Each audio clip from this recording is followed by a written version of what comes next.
Shalom and welcome to Contextual Bible Study. My name is Denny Thompson.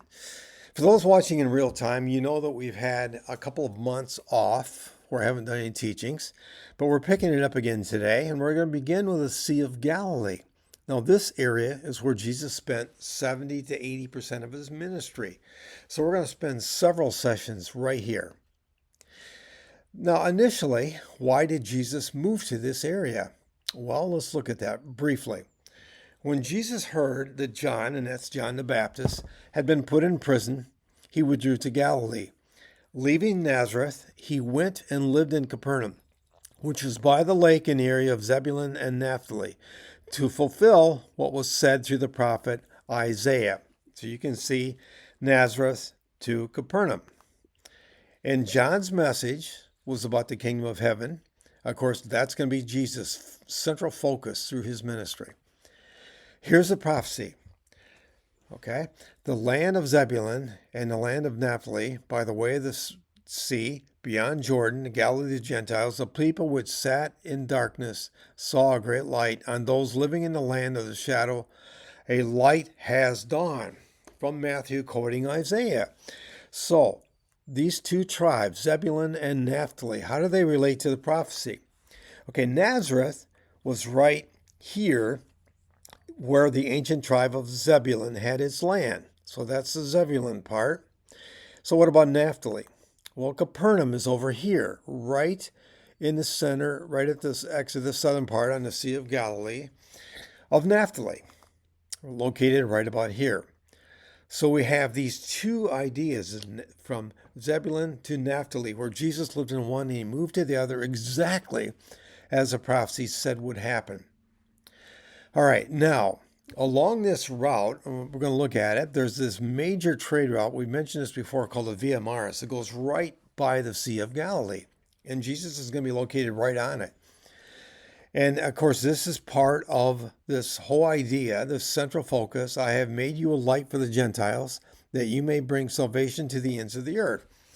So Israel itself is right in the center of the busiest highway of the ancient world that connected all these empires, Assyria, Persia, Babylon over time, over to Egypt. And Israel's right in the center. It's called the Via Maris, which means the way of the sea. And obviously, Israel is central because of the covenant, the land, the author of the scriptures, and the Messiah is from Israel. And God's plan was for this light to go from Israel to all over the world. So, if we look at this way of the sea, this Via Maris a little closer, we can see it goes right by the Sea of Galilee. So there's Capernaum right there. It goes right exactly through it. So some people kind of thought that Jesus might have retreated from Nazareth to Capernaum, kind of going into a backwoods area. Actually, the opposite is true.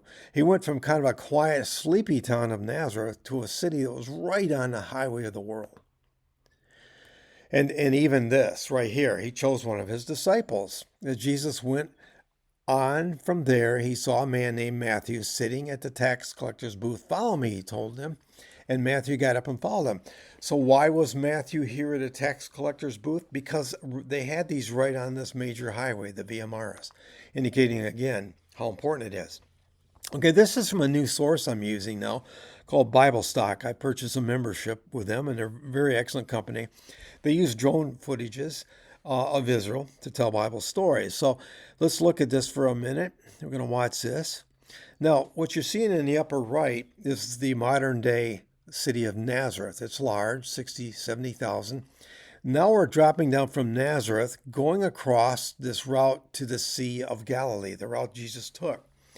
And there we go. That mountain on the right is called Mount Arbel. This is a beautiful picture of the northern part of the Sea of Galilee, the area where Jesus spent his ministry. In fact, almost entirely in that northern part. So as we move in a little bit closer, we're moving in exactly to Capernaum, where he moved to. And this is Capernaum, right here. As we move in closer and closer, beginning to see, you could see a structure that doesn't have a ceiling to it anymore, but it's what that is a synagogue. And that was the main synagogue that Jesus taught in, right there. Okay, we can see it here from this angle. And around it, all those little brown structures are homes, what's left of homes that were constructed right around the synagogue because that's how they made these towns during this time period. The synagogue was the very center of everything. All right, I mentioned this before too, but just to repeat, this whole area is on the Great Syrian African Rift. Now, why is that important? It's because of all the volcanic activity and the earthquake activity, and that relates to Capernaum. The reason I mention this again today, so that you can see how it goes right through this area. That's what created this very deep valley. It's the deepest valley in the whole world. These two big plates are like pulling apart. This is the Golan Heights, and what you're seeing there are extinct volcanoes, and that's a volcanic lake.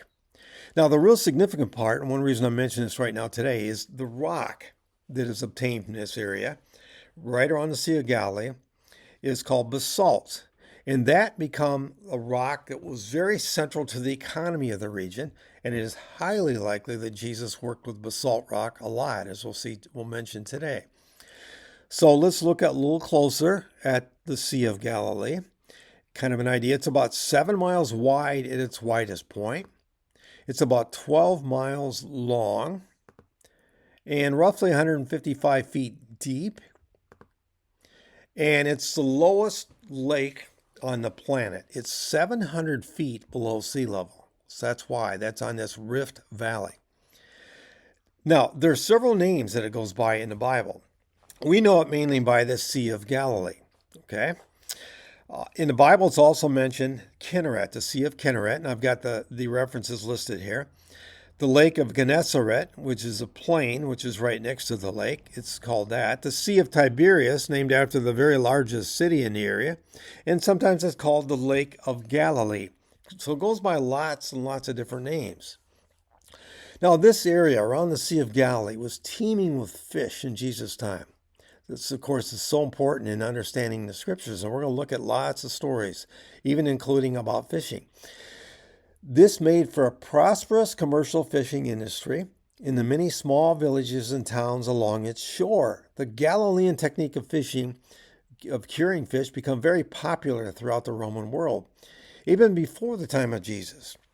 The best fishing on the lake was on the northern shore, where Jesus' ministry was centered. Among the fishing villages on the North Shore were very familiar towns: Bethsaida, which means a house of fishermen; Capernaum, which became Jesus' home, of course, was located in the middle of the lake's fishing industry. Now, Jesus' choice of this location for his ministry, along with his selection of several fishermen, Peter, Andrew, James, and John, as his disciples, made it natural for him to illustrate much of his teaching with fishing imagery. Thomas, Nathanael, and Philip, it has likely become fishermen too, based on the account in John 21, which we'll be looking at in a future presentation here. Now, today Christians normally call it the Sea of Galilee, but the Jews today call it Lake Kinneret.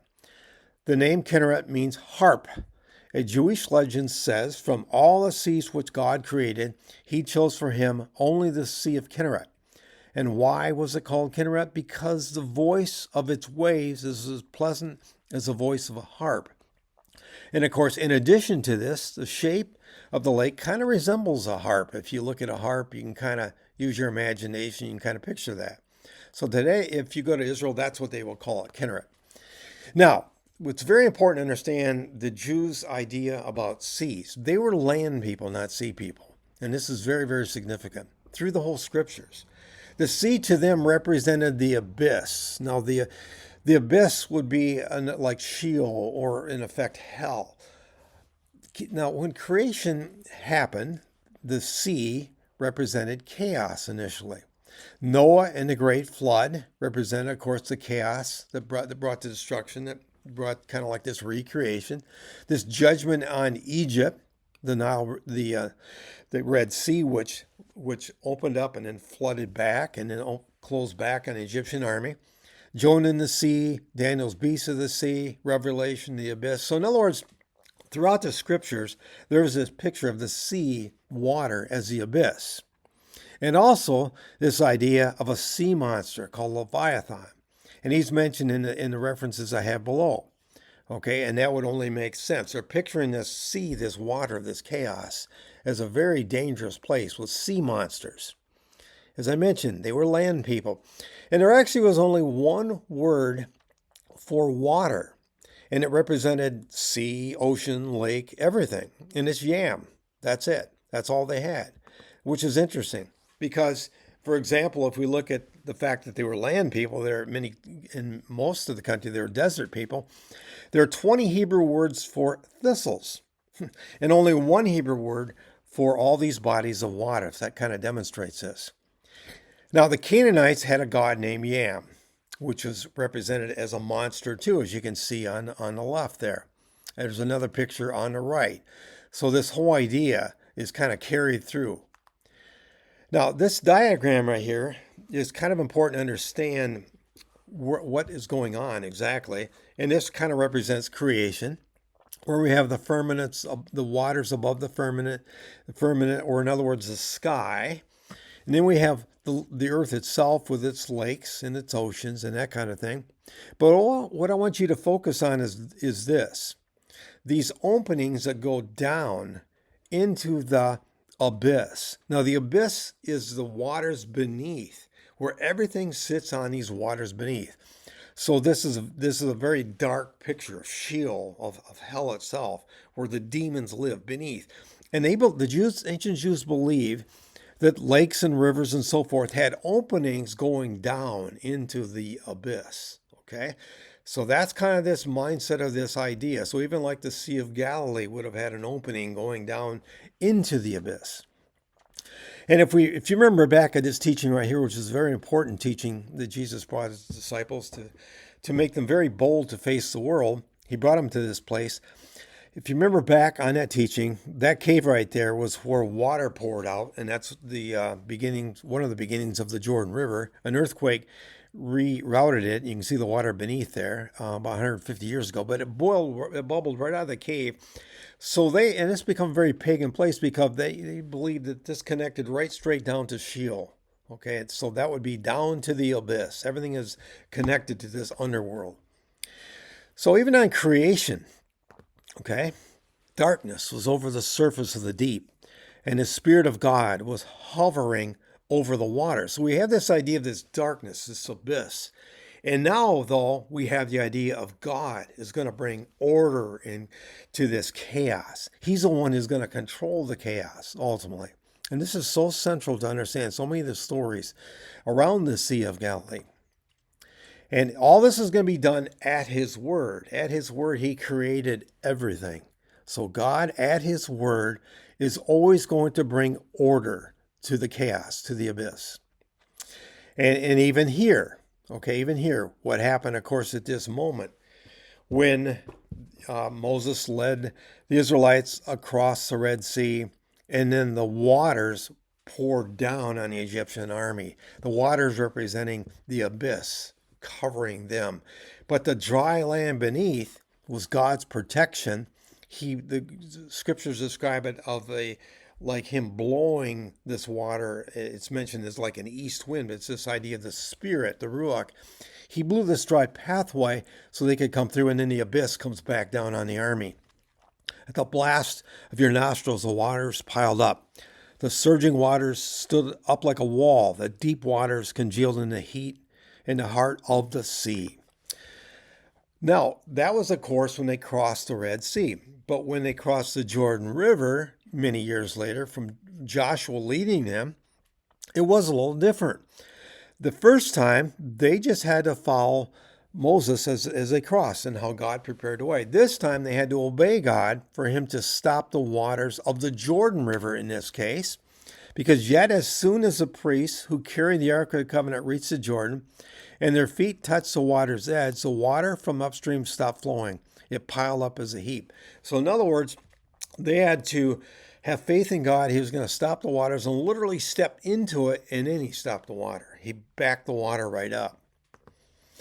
So this time they had to take action. They had to have faith. So there's kind of like this progression of teaching that Jesus is doing, that God is doing to his people for them to understand how they had to have faith. Now, what we're looking at here, of course, is the Sea of Galilee. And in the distance is called the Golan Heights. In Bible times, it's called Decapolis. It's a very dark, very pagan area, which we'll be looking at as some stories, very important stories.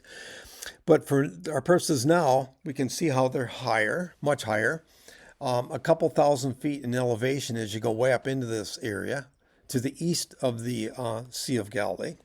What happens in terms of weather events and how this relates to the scriptures is this.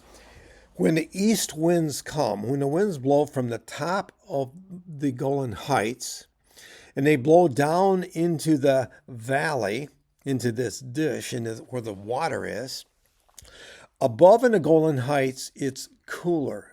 Usually temperatures get cooler as you go up. Down below in the lake, it's warmer. It's like subtropical, 700 feet below sea level, so it's much warmer.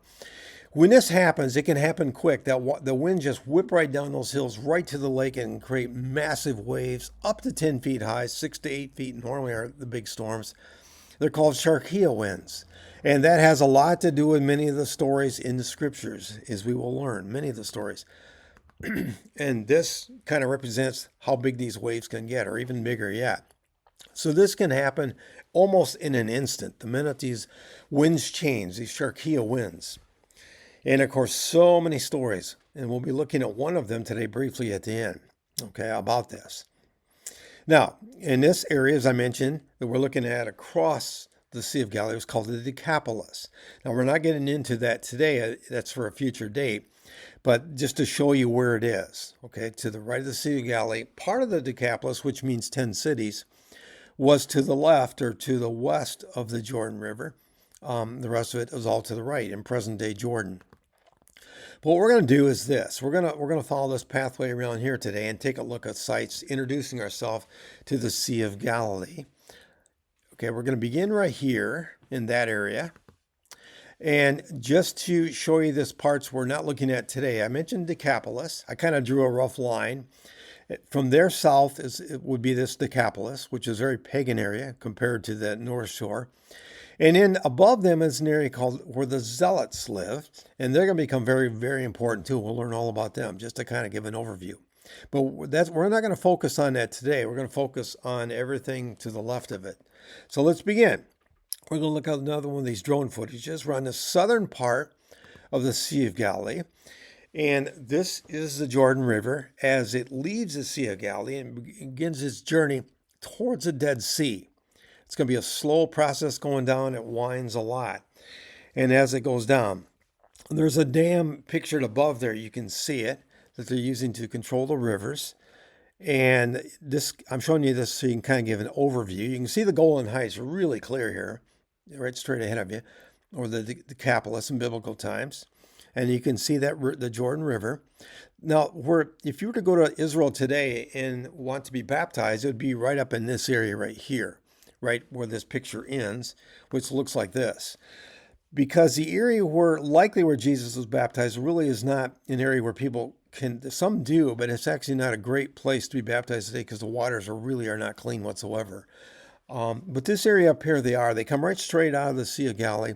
This is a baptismal site. So let's keep going around the Sea of Galilee. And we're going to go to Tiberias, which is really the only city today on the Sea of Galilee. Not true in biblical times. There were many little towns, but today it's the only city. If you were to visit Israel, you would likely stay here in one of the hotels today. All right, now just to kind of looking back in time here to understand who controlled all these areas. These are the sons of Herod the Great. When he died, his kingdom was split up. You can see Herod Archelaus in the south. He didn't last long because he was so awful. Rome eventually just took it away from him and they set up governors. The one you're familiar with is Pilate. To the north is Syria. And then to the right there, Herod Philip, that's where that Caesarea Philippi is. Okay. He was a fairly good ruler, not much of a despot really. But we're looking right now at Herod Antipas. Okay, the kind of that purple color, where the Sea of Galilee is. It surrounds. He had control of that area. So he's the important one. He's the important Herod we're talking about now. That Archelaus is the one who didn't last long. He was horrible. This is Philip, and that's where Herod Antipas was, right by the Sea of Galilee, which is right here. All right. Now, the capital of this area at the time of Jesus when he was young, when he lived in Nazareth, was a town right above him called Sepphoris. In fact, it's another story, but it's likely he and his father might have worked there in some of the building projects. But it was moved to Tiberias in 19 AD. That's the rough estimate, according to Josephus. It likely was 19, maybe 20 AD, but he moved his capital over to the Sea of Galilee to Tiberias. And he named it after Emperor Tiberius, who was emperor of Rome at the time, who ruled from 14 to 37. Of course, Herod Antipas wants to please the emperor so he can keep his position. So here it is today. This is Tiberias today, kind of located right on the slopes overlooking the Sea of Galilee. It's a very pretty town. And here it is again, another angle of it looking down. You're looking at the north shore of the Sea of Galilee. Another picture. Now this is the Bible stock, the drone footage. So this one's going to move. We're going to move across slowly up through Tiberias, and we're looking again at that north shore. In the distance would be the Mount of Beatitudes, and to the right would be Capernaum.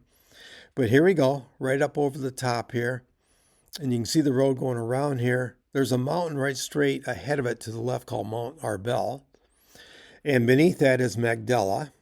Okay, just kind of give an idea. This is just a quick overview. Now let's go back in Bible times to this area. Tiberias in Bible times was built, of course, as I mentioned, by Herod Antipas, become a very important shipping center for the Magdala fish industry that we covered before when I did the teaching on Mary Magdalene. Magdala was a really important fish salting area. And the fish were shipped back to this town right here, to Tiberias. There's Magdala, and so they would have been brought down here. And from there, they were shipped through the Mediterranean, mostly throughout the Roman world. This is actually a picture from about 100 years ago of Arabic people living in the area. Fishing is still an industry in this area. It certainly was back then. And this is them bringing their fish to the very same town for market. Now, back to the ancient city. During Herod's rule, a small group of wealthy Jews joined together to support him in the Roman Empire. They called themselves the Herodians. Even though Herod died many years before this, the Herodians still existed and supported at that time the rule of his sons, his son Herod Antipas and also Herod Philip. The Jews viewed the Herodians as traitors, since they supported and received special treatment from the Romans, you can imagine. And of course, the Herodians hated Jesus. He was marked in terms of their idea. They wanted to get rid of him. And of course, Herod Antipas being the leader of this area. Now, Herod Antipas was not really the smartest guy. He didn't really resemble his dad at all. His dad had become just a brutal person, but he was very intelligent, great builder. Antipas built this city over a Jewish cemetery, which was incredibly stupid. Why did he do that? But he did, to create he created the ire of the Jews, which I don't know if that was intentional, but it was not smart. But he gave tax incentives, freed people from slavery, and did all kinds of things to get people to move here and live here in this place that was built over a cemetery. The economy I mentioned was based on fishing. Also, it's fertile agricultural land, and it had therapeutic springs, hot springs, right in this area. In fact, around the Sea of Galilee, you find them various places because, again, this is these tectonic plates, this volcanic or this geothermal activity within the earth here. It was built with Roman money. It was built very Hellenistic. In other words, the Greek world, kind of the seductive world. And as I mentioned, many Herodians lived here. Here's some of the ruins today, right next to the modern day road, as you can see. What is left?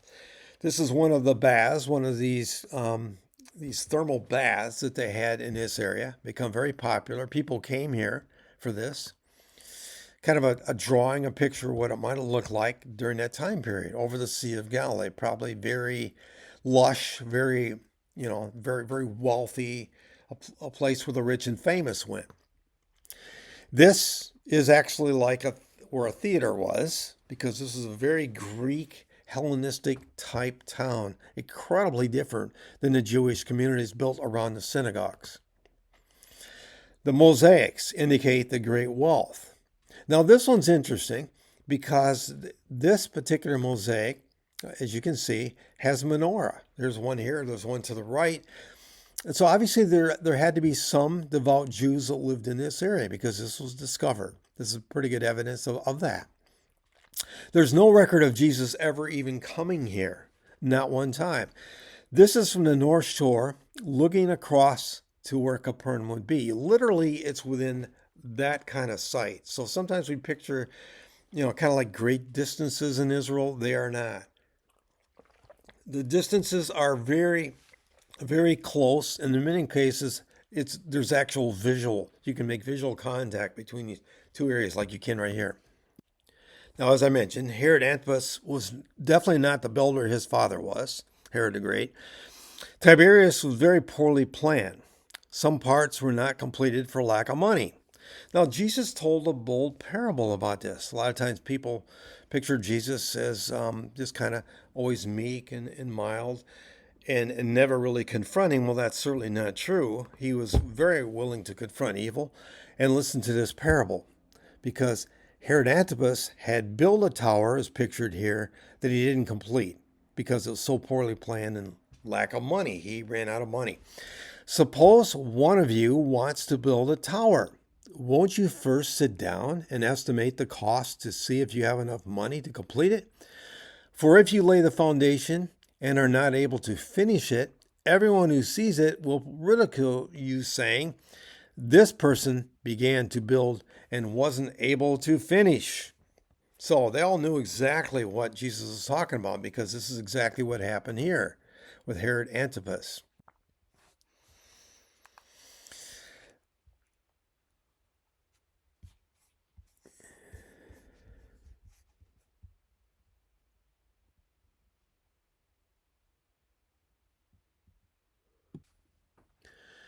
Now, Herod Antipas had always wanted to meet Jesus. He never did. Jesus actually, no record of him ever going to Tiberias. And he did meet him at one time, and it was during the Passover week, right before the crucifixion. When Herod, and that's Herod Antipas, saw Jesus, he was greatly pleased, because for a long time he had been waiting to see him.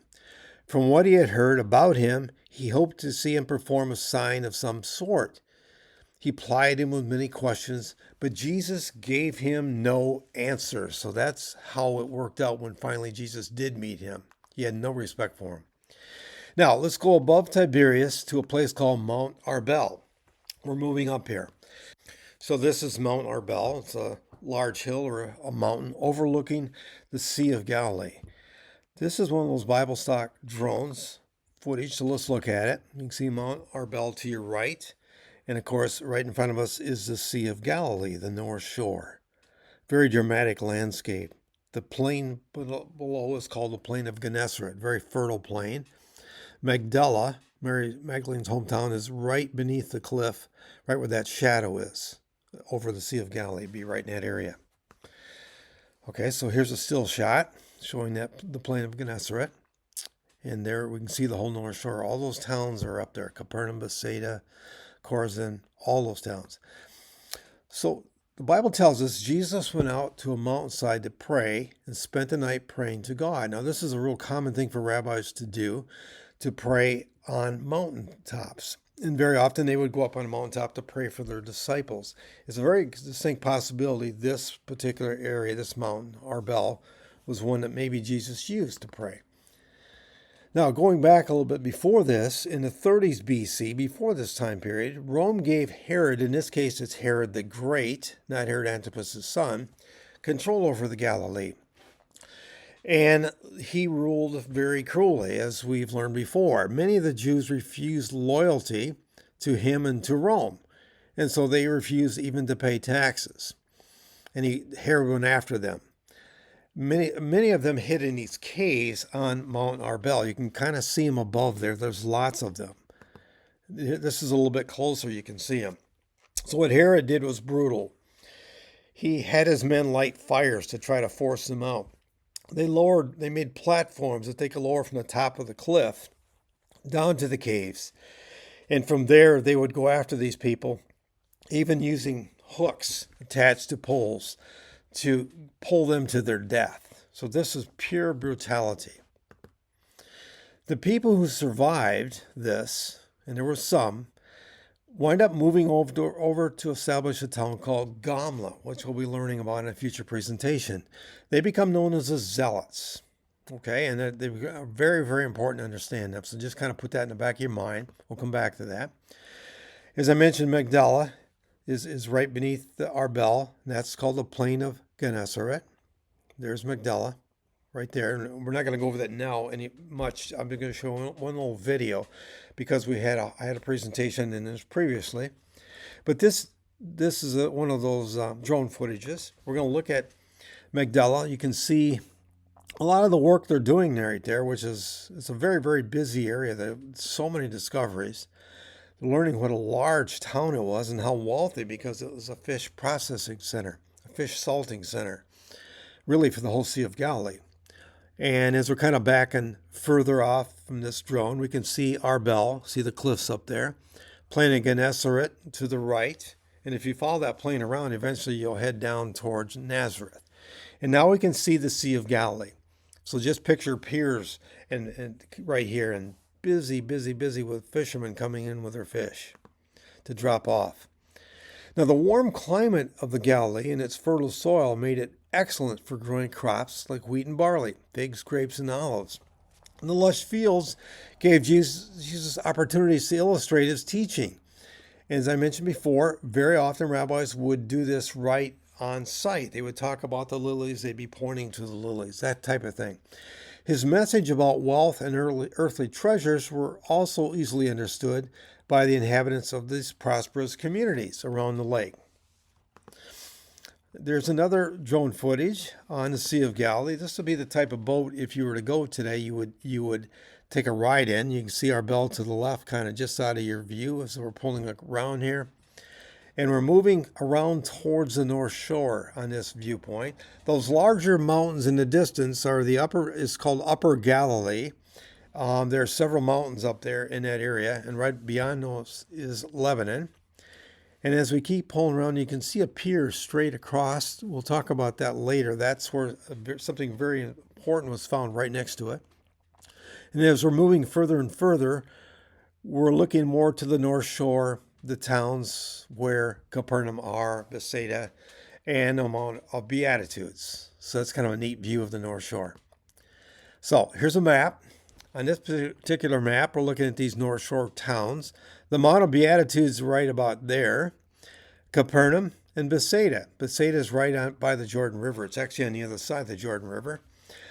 But we're looking right now at a place called Tabgha, which is going to become very, very important in many of the stories we're looking at. Now, Tabgha is an Arabic word, which is kind of a corruption of the Greek term heptabagon, which refers to seven. And then the idea of seven refers to the seven warm springs that flowed from the rocks right by the shore into the Sea of Galilee. And this becomes significant because this attracted large numbers of people who were sick, who wanted to bathe in these healing warm springs. And it also attracted enormous schools of fish, especially in the wintertime, right in this area. This became like a absolutely important, maybe the most important fishing area in all the Sea of Galilee. And so several of our stories are going to take place right here, right exactly at this location. Now, all seven springs are a little bit difficult to locate today. This is one of them, a picture that I took along the shores, one of the famous seven springs in this particular area. This is likely the place where Jesus called his disciples, as we'll learn in our next teaching. Very likely, right in this very location. And very, very likely the area where Jesus met seven of his disciples after his resurrection and they had breakfast together. Okay, all of these things probably took place right here, as we'll see. Now, above Tabgha is the Mount of Beatitudes, which looks like this from below. It's not really a mountain, it's kind of a bigger hill. And above, there's a church built. And we can see from the front porch of the church, looking down into the valley, see Marne Arbel and the Sea of Galilee beneath. And we can see we're going down that hillside. That area right there beneath the church is likely the place where Jesus gave his famous Sermon on the Mount. And this is a video overview of this area. Again, when the church is built, looking down on the Sea of Galilee, where the famous Sermon on the Mount likely took place. It's recorded by Matthew in chapters 5 to 7 of his book. Okay. Now, Jesus said during that Sermon on the Mount, "Do not think I have come to abolish the law," which is the Torah, "or the prophets. I have not come to abolish." Now, abolish rabbinically means to misinterpret. In other words, I have not come to misinterpret, but to fulfill them, which means to interpret correctly. In other words, I have come to interpret correctly the law. I tell you the truth, until heaven and earth disappear, not the smallest letter, not the least stroke of the pen will by any means disappear from the Torah until everything is accomplished. And that least stroke of the pen is this little tiny yod. So in other words, he's saying that the law, Mount Sinai, the law given to Moses on Mount Sinai, he has come to fulfill it, and all of it will be fulfilled. Every last detail to the smallest little stroke of the pen. So he's referring, of course, to Mount Sinai, where this is the fulfillment of what Moses said is going to come. Because Jesus said, if you believe Moses, you would believe me, for he wrote about me. Okay, and he said this in various ways. So this Mount of Beatitudes is the fulfillment of Mount Sinai, because that's exactly what Jesus was talking about. What was written on stone was now going to be written on hearts. So let's move over to Capernaum. We'll look at that a little bit. And you can see some foundations of old piers that once sat here, because there were many. This is a very important fishing village, fairly large fishing village. This is an artist's rendition of what it might have looked like, a busy little town in this area. And of course, obviously, we know the connection with the disciples and fishing and Jesus. So this is a little video coming down into this area. Let's look at it. We're coming from the coastline, from Tabgha, across. And that spaceship-like looking thing right in front of you is actually over Peter's house. They built that church some years ago. You can see to the left, you can see the synagogue. That would be the one where Jesus taught extensively. Now, this is a close-up view of the synagogue, which was the largest in the area. It also had a large school connected to it. And what we're seeing here is actually a slightly more modern version built about 200 or 300 years later, exactly over the top of the one that Jesus taught in. And the one that Jesus taught in, the Capernaum synagogue, is this dark-colored rock beneath, this basalt volcanic rock, because that's what they used in this area to construct everything. And these are some of the ruins of the homes which surrounded the synagogue. The little rooms that were built, small little homes.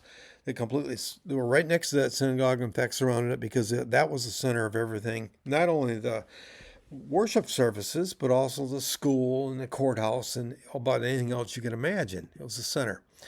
Now, a big industry in this area besides fishing was using this basalt rock to make instruments used like in food processing, for example, grinding stones for wheat, that type of thing. In the Bible, the term tekton, which is used to describe Jesus, often is interpreted as a carpenter, one working with wood. He might have worked with wood a little bit, but most definitely he worked with stone by far the most. That's actually what tekton actually means, builder. And this is a big industry here in Capernaum. This particular thing is a millstone, and I'm showing you this because I want to illustrate something that Jesus said regarding this. He said this regarding the millstone. The setting was parents bringing their children to him, to this great rabbi, to be blessed. Disciples were getting impatient. And then he said, I tell you the truth, unless you change and become like children, you will never enter the kingdom of heaven. Okay, which is interesting. And the reason I put this right here, every tyrant in history, they always targeted the children. always, because that's the next generation. So in indoctrinations and everything else, that's exactly what they did. But Jesus is saying this is my heart. These children are my heart. He said, therefore, whoever humbles himself like this child is greatest in the kingdom of heaven. Now, when he's talking, probably only less than 100 yards away is the Sea of Galilee. Here's what he said next. But if anyone causes one of these little ones to sin, it would be better for him to have a large millstone hung around his neck and be drowned in the depths of the sea. Wow, they knew exactly what he's saying here, because the sea is the abyss, or hell itself. He's saying that if you harm a child, this is your fate. And that would be so very incredibly clear to these listeners. They'd be like, we get it, Rabbi. We understand what you're saying. Now over to Bethsaida, which is on the far right. It's actually by the Jordan River. This is where Peter, Andrew, Philip, and James and John were likely all from. And now there are two different words I've circled here, Bethsaida and El Araj. These are the two possible locations for Bethsaida. We're going to look at both. I believe it's El Araj is where the actual location is, but let's look at it. First of all, here we go. I want to look at Bethsaida, the upper one, the one that's a little bit further up the Jordan River. This is what was called a traditional site. And if we follow this kind of like this video coming in on it from above the Sea of Galilee, coming down on Bethsaida, you can see there's a little bit of ways of distance from the water. It's actually quite a ways, about a mile up. The river's to the right, and it sits on this knoll. It's got a lot of unique artifacts that have been found here in terms of fishing equipment, that kind of thing. So clearly it was a fishing village, and it wasn't a port in town, but this is where it's located right here. And see, these are some of the ruins. Most trips to Israel, the tour guides will definitely take you here. The other possibility is right here. And I personally think this is where it is. There's lots of discoveries going on in the last several years. There's a lot of work done. And here it is right in this area here. Let's zoom in on it. Now, when this video was taken, the waters were quite high and it looks kind of swampy. The water's out of its bank a bit. But we're going to move in a little bit closer and we're going to see where this area was. And this could be a very, very good candidate for being Bethsaida, this important fishing village, the home of many of the disciples. And Jesus would have been here certainly many times. So now we're seeing, as we get a little closer, we can see some of the ruins. This is a relatively new discovery, only really the last several years, and they're doing a lot of work on it to really analyze, is this a place or is it not? Now, right above Bethsaida, somewhere in this area the Bible records is where the feeding of the 5,000 would have taken place. Now, it could have been possibly in this area where this picture is right here, down overlooking the Sea of Galilee. Bethsaida is right beneath in this area. This likely could be the area, if not somewhere close where the feeding of 5,000, this important miracle took place. We'll look at that on a future teaching. There's something, though, that I want to look at right now that happened directly after the feeding of the 5,000, where the disciples are going to go from this area over to here after this famous miracle of the feeding of the 5,000. And something's going to happen on this trip because it's going to, of course, across the water, so it's going to be a boat trip. So immediately, Jesus made the disciples get into the boat. Okay, this is right afterwards, down at the water's edge there, and go on ahead of him to the other side while he dismissed the crowd. So in other words, they're going ahead, he's back with the crowd, and they're going to move across the lake. Let's see what happens next. So they're going to go from here across to Gennesaret, a town called Gennesaret, actually, according to the scriptures, which is recorded later in this story. After he had dismissed him, he went up to a mountainside by himself to pray. Later that night, he was there alone. And what's going on down on that trip across the Sea of Galilee and then north end? And the boat was already a considerable distance from land, buffeted by the waves because the wind was against it. So in other words, that sudden storm just come roaring off the Golan Heights, and the waters just become incredibly rough. So this is what he's seeing at this point. He's looking down and seeing this unbelievable storm going on with his disciples right in the middle of it. Shortly before dawn, it's also described as the fourth watch of the night, which makes it between 3 and 6 o'clock in the morning. So in other words, really all night has kind of gone by here. So he's on the mountain until that time, which is interesting. And then Jesus went out to them walking on the lake. When the disciples saw him walking on the lake, they were terrified. Now, what's interesting, too, that the fact that if there was enough moonlight, Jesus could have been watching them throughout the night. And he allowed this time period to go by. Just a kind of a thought here. Was he testing them? They yelled out, "It's a ghost." Now remember, they believe that the Sea of Galilee, or the waters, especially when this happens, that they become the abyss. It's just this place of trouble, of judgment, of all that type of thing. So when they saw someone on the water, they immediately thought, okay, that's terrifying. That's a ghost, and they're coming after them. They cried out in fear. But Jesus immediately said to them, "No, take courage. It is I. Be not afraid." So this "it is I" is the Greek equivalent of the Hebrew "I am," referring back to the burning bush, where God introduced himself as the "I am," Yahweh. So Jesus is affirming his divinity at this point, right at this moment, right in the middle of this storm. Mark 6:48 adds another interesting detail. He saw the disciples straining at the oars because the wind was against them. Shortly before dawn, he went out to them, walking on the lake. He was about to pass by them. Now that's interesting. Here he is walking out on the water. He comes up to them in the boat. They're just thrashing like crazy, and he's going to walk right on by them? Almost in some ways seems like a hilarious detail, like he could have said, "How's it going, guys?" Except I think there's something else a lot bigger going on here. I think he's alluding back to something else, because Jesus is showing them all the time who he is. It's a building process. He's continually showing the disciples who he is and why he came. He's probably alluding to something much more serious. I think there's a very good chance he's alluding to this. When Moses asked God, he wanted to see him face to face to know who he is.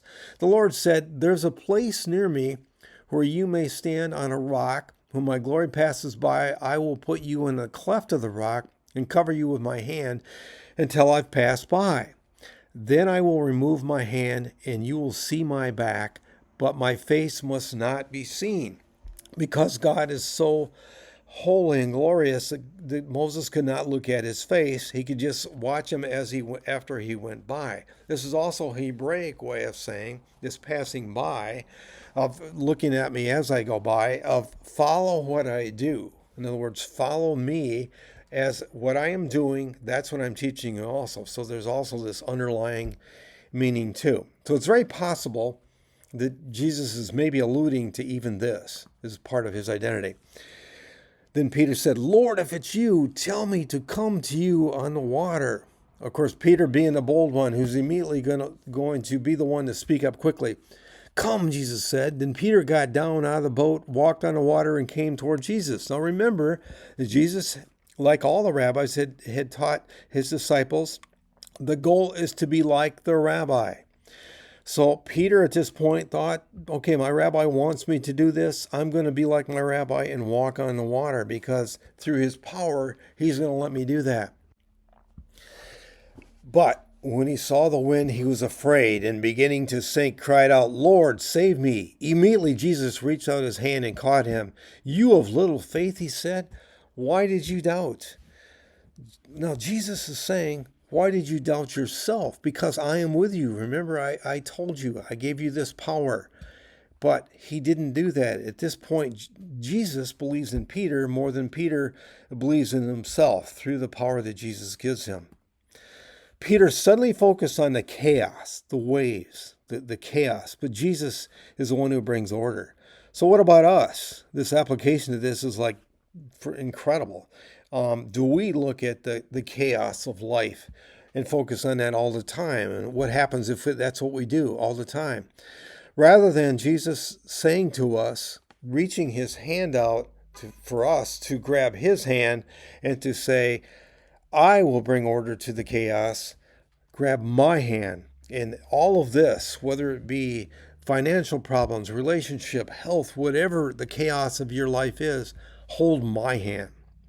And when they climbed in the boat, the wind died down. Those that were in the boat worshiped him, saying, "Truly you are the Son of God." Boy, had they ever learned a lesson at this point. What they had learned was truly stunning in the middle of this massive storm. So Jesus obviously had a reason for sending these guys out in the boat, going into this incredible storm, that something he wanted to teach them. Now, again, when the wind died down, they said, "Truly you are the Son of God." So they understood by Jesus calming the chaos, calming the seas, they understood the Bible. They knew the text. And here's one of the many, many texts. You rule the surging seas. When its waves mount up, you still them. You crush Rahab, the sea monster, like one of the slain. With your strong arm, you scattered your enemies. Only God could control the abyss. And they knew this from this scripture and many, many others, that God is the only one. They saw Jesus heal people, raise them from the dead. But this miracle right here is the one where they said, "You are the Son of God because you control the abyss," which was amazing. Now, did Jesus want us to get out of the boat, or how does that apply to us? In what ways, what challenges do we have that he wants us to literally get out of the boat and trust him to hold his hand? Well, that concludes today's presentation, this introduction to the Sea of Galilee. And as I mentioned, we have several more to follow. This is going to be a theme for the next few weeks. And thanks again for following today. And my wish for you is that you might have the shalom of holding Jesus' hand on when chaos surrounds you, that you might reach out and hold his hand, and that he might bring order to your life. Shalom.